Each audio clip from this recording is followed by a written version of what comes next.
And we're going in order of the rotation order. Noon time starts. Here's Ball State at Georgia. Well, Georgia's a 42.5 point favorite. This total is 53. Well, that's kind of easy to figure out, right? I'm not going to do it. It's a little bit tricky. These are always fun if you can hit the side and the total on games like this. All right, let's see here. There's been some reported, no necessarily hardcore steam necessarily to report in this one. I showed Georgia opening as low as 39, and this total has been pretty much all over the place, settling here at 53. I think it went as high as 56 and a half. I'm not sure why it might have come down. Let's take a look at this one with these two teams have never played. I mean, this is payday city for Ball State here coming into Athens. This is another warm-up game here, I would guess, for Georgia. Hope we can get rid of these games soon, but I guess we never can. We've got to pay these schools. Last week, Georgia, look, they rested players. I think they kind of held them out, get some other players. That's a good plan. I mean, you're playing teams. They sat out their two of their top three running backs or two top wide receivers didn't play. Mondon,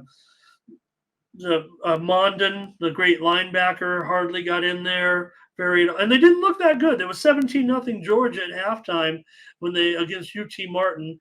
Georgia did win the game 41-7.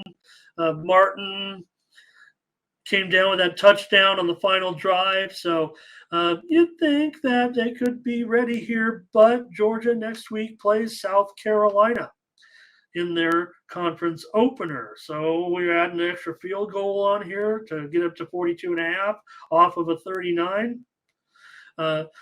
Let's see, Ball, they led Kentucky 7-3 in the first half last week, but then their top player on defense injured his leg. I think he's out now. So he's a linebacker.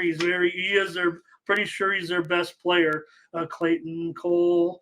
So it helped allow the Wildcats to kind of pull away in the second half. Ball State was actually getting the money until Kentucky got a 30-yard touchdown with 6 seconds left. So final score 44-14. Kentucky ended up getting the money in that one, laying 25.5. Ball State 10-6 is a road dog. Georgia, might be the kicker for me. Georgia 1-10 as a non-conference favorite of 35 points or more. So figure with conference play on deck, everybody gets in the game. I'm going to take Ball State plus 42.5. I think Georgia could name the score, but I believe in the situation like this, second non-conference game of the preseason. Look, I imagine it will probably go over and Georgia will get their money, but I think Ball State, I think they showed a little bit of fortitude. I think they can, even in Athens, maybe they get that second score, get this money. I'm taking Ball State. Like I said, Georgia 1-10 as a non-conference favorite of 5 touchdowns or more in their last 7 occurrences in that role. Let's take a look at if you guys got anything on this. And Thomas says 43-0. That would be Georgia and under, and I'm pretty much the other way. But again, right, it's tough. Right, you could be sitting there, Thomas and I could be watching this game at 45-0, and then the next score is going to could get me home, or it could get if I don't get it, Thomas gets home. So this is what it's going to be when you see these SEC versus other team games.